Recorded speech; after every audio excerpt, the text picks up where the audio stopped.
है। 2 करोड़ 89 लाख मतदाता, लगभग 3 करोड़ मतदाताओं के नाम कट गए हैं। 31 तारीख को पहली ड्राफ्टेड लिस्ट आएगी। मतलब 3 करोड़ मतदाता उत्तर प्रदेश में कट गए। 3 करोड़, आप समझ सकते हैं। और इतने मतदाता अगर कट गए, इनके नाम कट गए, तो फिर उत्तर प्रदेश में किसकी सरकार है? किन फर्जी लोगों ने वोट दिए? क्या यह पूरी की पूरी सरकार फर्जी है, यह माना जाए?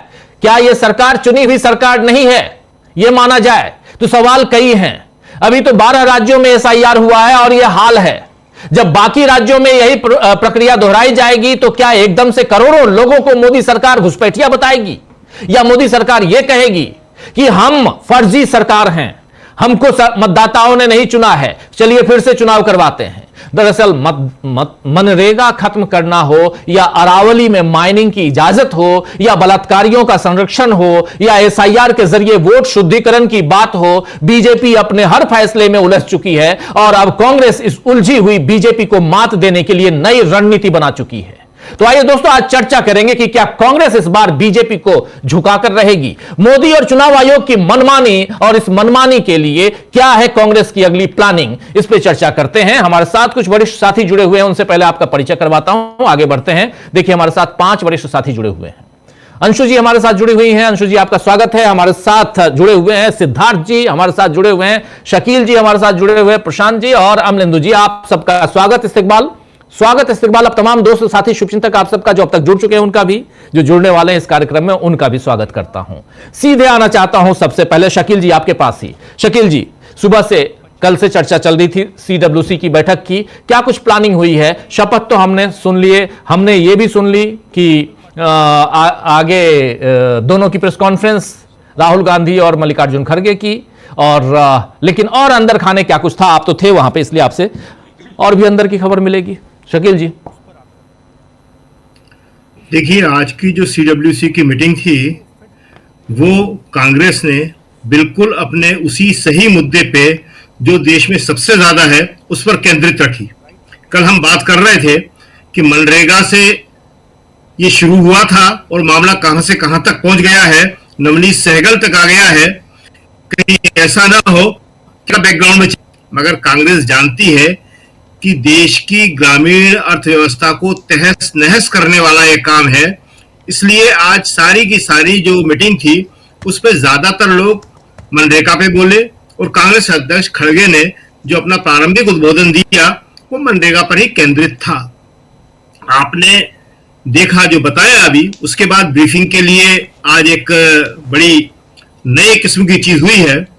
ब्रीफिंग के लिए कभी भी पार्टी के सर्वोच्च नेता नहीं आते हैं, क्योंकि ब्रीफिंग कोई मौलिक किस्म की चीज नहीं होती है। जो हुआ है उसको बताने के लिए ही आया जाता है, वो प्रेस कॉन्फ्रेंस जैसी चीज नहीं होती है।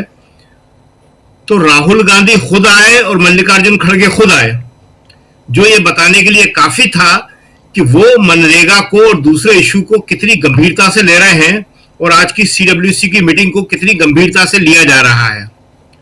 राहुल गांधी ने आज एक बड़ी जोरदार बात कही। उन्होंने कहा, मुझे मालूम पड़ा है कि मनरेगा हटाने का फैसला मोदी का अकेले का फैसला है, खुद का फैसला है। कैबिनेट को विश्वास पे नहीं लिया, और यहां तक कि संबंधित मंत्री से भी नहीं पूछा। और ऐसा ही नोटबंदी में भी मोदी ने किया था। यह बहुत बड़ी बात है। राहुल गांधी ने बता दिया कि उन्हें अंदर से इस तरह की खबरें मिलती हैं, और अंदर से कब खबरें लीक होना शुरू हो जाती हैं? जब सरकार या नेता कमजोर होने लगता है। तो यही स्थिति अब मोदी सरकार की आ गई है कि वहां से खबरें जो हैं सीधे नेता प्रतिपक्ष के पास आने लगी हैं। दूसरी बात जो बहुत इंपॉर्टेंट कही है, कांग्रेस अध्यक्ष खड़गे ने कही है कि जिस तरह किसानों के 3 काले कानून किसानों के विरोध के बाद मोदी सरकार को वापस लेना पड़े थे, इसी तरह पूरे देश में भयानक गुस्सा है, गांवों में गुस्सा है, और ये मनरेगा को खत्म करने का कानून भी वापस लेना पड़ेगा। इसके अलावा दोनों ने एक बात कॉमन कही कि ये जो पैसा बचा रहे हैं, ये पैसा जाएगा कहां? ये अंबानी अडानी की जेब में जाएगा। ये बैंक जो है उनको पैसा दे रहे हैं और वो पैसे को डुबो रहे हैं। ये पैसा गरीबों का है जो अंबानी अडानी के पास जा रहा है। सीधा अंबानी अडानी के ऊपर आरोप लगाया। और खड़गे जी ने तो एक बात बहुत ही जबरदस्त कही है। उन्होंने कहा राहुल गांधी सोनिया गांधी का विरोध करते करते ये हर गांधी सरनेम का विरोध करने लगे, राष्ट्रपिता महात्मा गांधी का ही विरोध करने लगे ये लोग। तो ये जो है आज की जो मीटिंग थी, इसमें मनरेगा के अलावा दूसरे इशू भी उठे और बहुत मजबूती से उठे। एसआईआर जो एक विशेष इशू है जिसका आप जिक्र कर रहे थे, जिसके ऊपर ही मोदी की सारी जो है चुनावी जीत का गणित कायम है, उस एसआईआर पे, या जिसे हम चुनाव धांधली कह सकते हैं, या चुनावों को मैनेज करने की बात है, उस पर बात हुई। नेशनल हेराल्ड पे बात हुई कि ईडी, सीबीआई और दूसरी जांच एजेंसियों का किस तरह दुरुपयोग किया जा रहा है, और उस दुरुपयोग के जरिए जो है विपक्षी नेताओं को, देश के उन संस्थाओं को, उन चीजों को जिन्होंने अंग्रेजों के खिलाफ लड़ाई लड़ी, नेशनल हेराल्ड एक ऐसा ही अखबार था अंग्रेजों से लड़ने वाला, उसके खिलाफ ईडी और सीबीआई का इस्तेमाल किया जाता है, लेकिन कोर्ट से कहा जाता है कि ये केस फर्जी थे। इसी तरह बांग्लादेश का इशू उठा, बहुत इंपॉर्टेंट है। आज सीडब्ल्यूसी थी और कल पहली बार मोदी सरकार ने बांग्लादेश में अल्पसंख्यक हिंदू की लिंचिंग का विरोध किया था। इससे पहले कांग्रेस कर चुकी थी, कांग्रेस के सारे नेता कर चुके थे, मगर मोदी सरकार खामोश थी। पर कल उसने किया, तो आज कांग्रेस ने यह कहा कि यह क्या हो रहा है, मोदी सरकार क्या कर रही है, क्यों नहीं पुरजोर तरीके से विरोध करती है इसका कि वहां पे माइनॉरिटी हिंदू समुदाय के लोगों को मारा जा रहा है। इसके अलावा जो एक और इशू उठाया, बहुत जबरदस्त इशू था वो भी, कि क्रिसमस के ऊपर ये इन्होंने देश भर में करके अंतर्राष्ट्रीय समुदाय को क्या संदेश दिया, और उसमें नाम लिया गया बाकायदा कि ये काम आरएसएस और बीजेपी के लोगों ने किया है। तो ये सारी इंपॉर्टेंट बातें थी। एक इंपॉर्टेंट बात ये थी कि शशि थरूर, जो बीच में बहुत सारे कांग्रेस के आयोजनों से गायब थे, आज आए। इसका मतलब कि शशि थरूर को वहां से कोई न सुना अच्छे सिग्नल मिल रहे हैं। शकील जी ये विजुअल है, दौड़ के आए हैं, दौड़ के भाग के आ रहे हैं। ये देखिए, ये विजुअल आपको दिखा रहा है। ये इसको शुरुआत से ये देखिए, ये देख रहे हैं नीचे, आपके नीचे भाग के आ रहे हैं। भाग के ही आना पड़ेगा, क्योंकि देखिए कांग्रेस में और तमाम चीजें हों, बहुत सारे उसके आलोचना के बिंदु हैं, मगर एक बात है कि कांग्रेस इन फिजूल के कामों में विश्वास नहीं करती है कि किसी को मनाए, किसी को समझाए। राहुल गांधी कह चुके हैं इसको, एक बार से ज्यादा कह चुके हैं, जिनको जाना है दरवाजा खुला है, वो बड़े प्रेम से जा सकते हैं। और ये बात सही है, इतनी बड़ी पार्टी में ये सब काम नहीं हो सकते, न राहुल गांधी इस काम को करने वाले हैं। जो कांग्रेस की नीतियों में विश्वास करता है, कांग्रेस के नेतृत्व में विश्वास करता है, वो रहे, काम करे, और जिसको इधर उधर कोई मौका मिलता है वो बड़े आराम से जा सकता है। तो शशि थरूर जी आए वहां पे आज, और उनका सीधा ये है कि वो बहुत डबल माइंडेड हो रहे हैं, और डबल माइंडेड आदमी का क्या हाल होता है आप जानते हैं कि वो बहुत जल्दी अपना विकेट खो देता है। तो उनका यही हाल है कि मोदी जी के पास जाए या कांग्रेस में रहे, मोदी जी के पास जाने में उनको मालूम है कि वहां क्या इज्जत होती है, जितने लोग गए हैं उनका क्या हाल है। जो अभी कल बात हो रही थी, एक छोटा सा एक पॉइंट है, बड़ा जरूरी बता दें, ब्राह्मण विधायकों की वहां, और जिसको लेके वहां बड़ी नाराजगी पैदा करी गई। जिन ब्राह्मणों पे अत्याचार की बात लेके जितेंद्र प्रसाद ने वहां एक बड़ा आंदोलन किया था, उनको बुला लिया बीजेपी ने अपने पास। तो हालत तो वहां ये है कि जितेंद्र प्रसाद जो है ये बोलने को तैयार नहीं है। विधायक लोग कह रहे हैं कि हुजूर आप ही ने तो शुरू किया था ये, और आप ही भूल गए ये, कह रहे अब तो मैं मंत्री बन गया हूं, मैं नहीं बोल सकता। तो वहां जाके शशि थरूर को मालूम है क्योंकि क्या स्थिति होने वाली है, वो किसी काम के नहीं रहेंगे। दूसरी एक बात और इंपॉर्टेंट है, कल कांग्रेस का स्थापना दिवस है। तो ये साल जो है आपने बताया, बहुत अच्छा याद करके बताया उसको, कि बेलगावी के अधिवेशन से याद करते हुए कांग्रेस ने शुरू किया था उसको, और वहां उसने इसको संगठन का साल कहा था। अब ये साल खत्म होते होते इसका रिव्यू होगा कि कितना काम वो कर पाए संगठन में, कितना संगठन मजबूत कर पाए। और इसलिए लास्ट जो है उन्होंने कांग्रेस की ये सीडब्ल्यूसी थी, इसमें इन्होंने जो सबसे अच्छा काम किया, जो शपथ दिला के लोगों को एक संकल्प दिलाया है और एक मैसेज दिया है कि हम मनरेगा के लिए कितने कमिटेड हैं। और ये मनरेगा जो है, ये राहुल ने कहा और खड़गे जी ने भी कहा कि सोनिया गांधी ने, मनमोहन सिंह ने गांव वालों को एक अधिकार के रूप में दिया था, एक कानून बना के दिया था।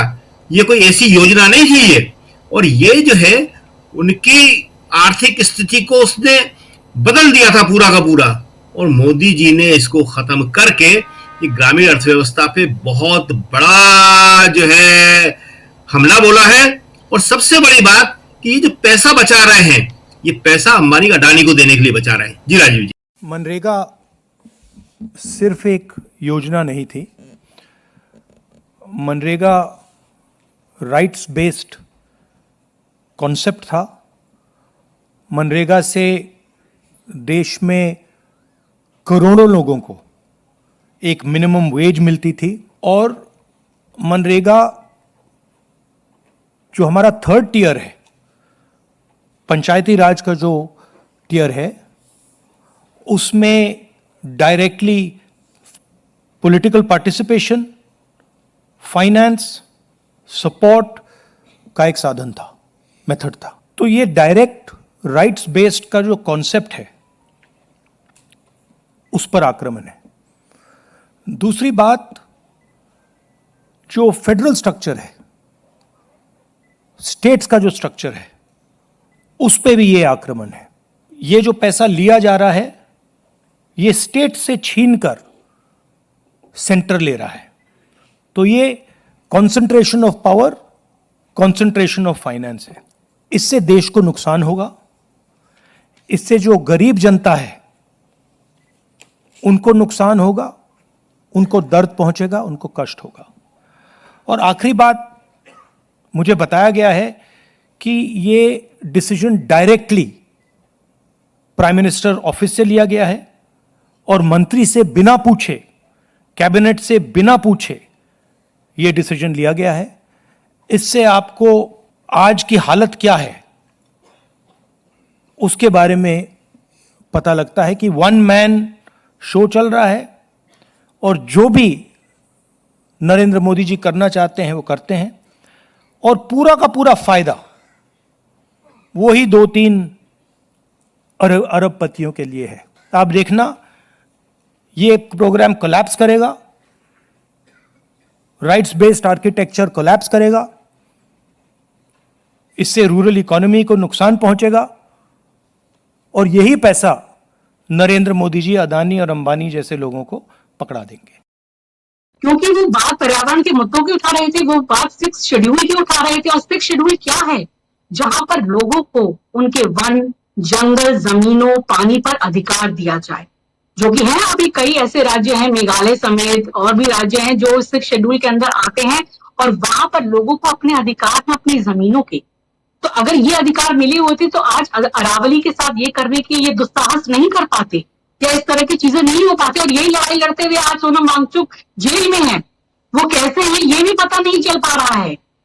आप ये समझिए कि जो बलात्कारी हैं वो तो छूटे हुए हैं, उन्हें तिहाड़ से छूटने के बाद मालाएं पहनाई जा रही हैं। और जो पर्यावरण की और इतने बड़े मुद्दों की बात कर रहे हैं, वो सोनम वांगचुक जैसे जो विश्व प्रसिद्ध जो एक इंसान है, जो जिन्होंने इतने कहा जाए कि पर्यावरण को लेकर काम किया, पर्यावरणविद है, वो जेल में आज सजा काट रहे हैं। किस बात की? सही मुद्दों को सामने लाने के लिए। और केवल कुलदीप सेंगर ही नहीं, मैं बताऊंगी, ये उत्तराखंड में इतना बड़ा मुद्दा है अभी अंकिता भंडारी हत्याकांड का, जिसमें बीजेपी के तमाम आला नेताओं के नाम आ रहे हैं। एक महिला ने पूरा खुलासा किया है, सारे सबूत सामने वो लाई हैं। और लेकिन तब भी सरकार के कान में जू नहीं रेंग रही है। कोई सीबीआई की वहां पर जांच की बात नहीं हो रही है। बचाया जा रहा है इन सब नेताओं को। दुष्यंत कुमार है, उनका नाम आ रहा है, कितने बड़े बड़े नेताओं का इसमें नाम आ रहा है। और कितनी बेशर्म है सरकार। बात करते हैं बेटी बचाओ की, बेटी पढ़ाओ की, बेटियों को बचाने की। इनके राज्य में कौन सी बेटियां सुरक्षित है? जो वो बेटी कुलदीप सेंगर की जो उस प्रताड़ना का शिकार हुई थी, जब वो रोते हुए इसका विरोध कर रही है, वो जब सड़क पे है तो कैसे घसीट के उस बेटी को वहां से उठाया जा रहा है। तो क्या कह रहे हैं हमारे प्रधानमंत्री जी, बेटी बचाओ बेटी पढ़ाओ, ये बेटियां बचाई जा रही हैं। हमने तो देखा कि महिला पहलवानों के साथ भी क्या कुछ हुआ था। और अंकिता भंडारी की आज जो उनकी मां है वो रो रो के न्याय की मांग कर रही है।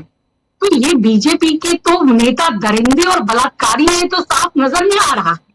तो मैं तो यही कहूंगी कि ये जो बीतता हुआ साल है, ये बीजेपी के लिए एक कलंक का समय बनता जा रहा है। इनके गलत फैसलों के समय का ये जो है पूरे देश के सामने ये आ रहा है कि ये किस तरह से अराजक हो गए हैं, किस तरह से ये काम करते हैं। इनको कोई डर नहीं है, इनके नेता बलात्कारी हैं, दरिंदे हैं। ये जो जनता के हित के बिल हैं, जो कानून है, उनको पलट रहे हैं। मनरेगा क्या था? मनरेगा से महात्मा गांधी का नाम इन्होंने हटा लिया। मैं तो कहूंगी कि महात्मा गांधी, क्योंकि ये एक तरीके से इन्होंने कहूंगी कि बख्श दिया, क्योंकि महात्मा गांधी बात करते थे अंत्योदय की, और ये मनरेगा उसी अंत्योदय से जुड़ा हुआ था कि जो अंतिम पंक्ति का व्यक्ति है, सबसे गरीब व्यक्ति है, उसकी मदद होनी चाहिए। महात्मा गांधी यही कहते थे कि जब भी कोई फैसला लो तो उस फैसले को लेने से पहले ये जरूर सोचना कि उस फैसले का असर सबसे गरीब व्यक्ति पर क्या पड़ेगा, क्या उसकी जिंदगी में कुछ सुधार आएगा। वही अंत्योदय है। और सर्वोदय के लिए अंत्योदय सबसे प्रमुख है। सबसे गरीब व्यक्ति अगर खड़ा नहीं हो पाएगा, कपड़े नहीं पहन पाएगा, खा नहीं पाएगा, तो कैसा विकास होगा। तो इन्होंने वो अंत्योदय की आत्मा को तो मार दिया। इसलिए ठीक है, इन्होंने जी राम जी भी उसका नाम कर दिया, महात्मा गांधी का नाम निकाल दिया।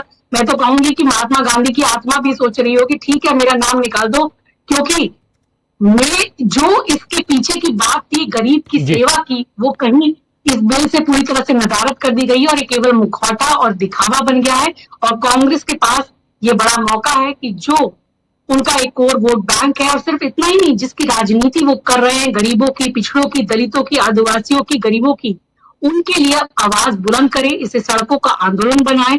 उन्होंने ये कुछ झलक तो आज जरूर दिखाई है प्रेस कॉन्फ्रेंस में। मैं कहूंगी कि लोगों को इसके साथ जोड़ें और इसे गांव गांव सभी जगह जाकर, क्योंकि जितने भी मनरेगा में काम करने वाले लोग हैं, एक बड़ी संख्या है, एक बड़ा तबका है जो इससे प्रभावित होगा, तो उन्हें अपने साथ जोड़े और इसको एक बड़े आंदोलन की शक्ल दे।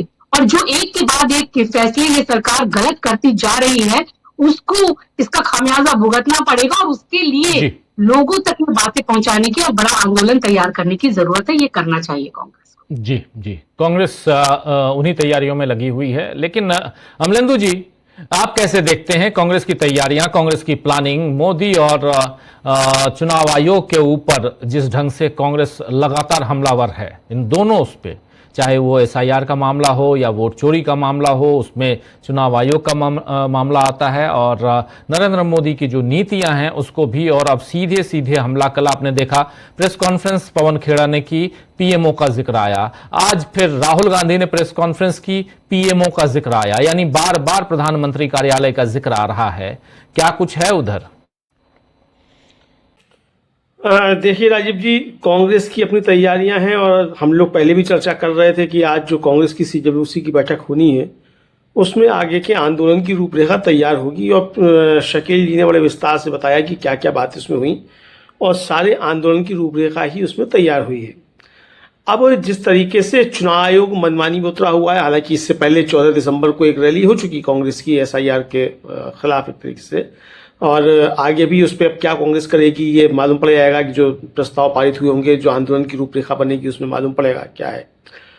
लेकिन एक चीज तो साफ दिखाई पड़ती राजीव जी, अभी तक कहा जाता था कि मोदी जी जो है वो 24 घंटे जो है वो चुनावी मोड में रहते हैं, और बीजेपी जो है वो 12 महीने और 365 दिन चुनाव लड़ती है।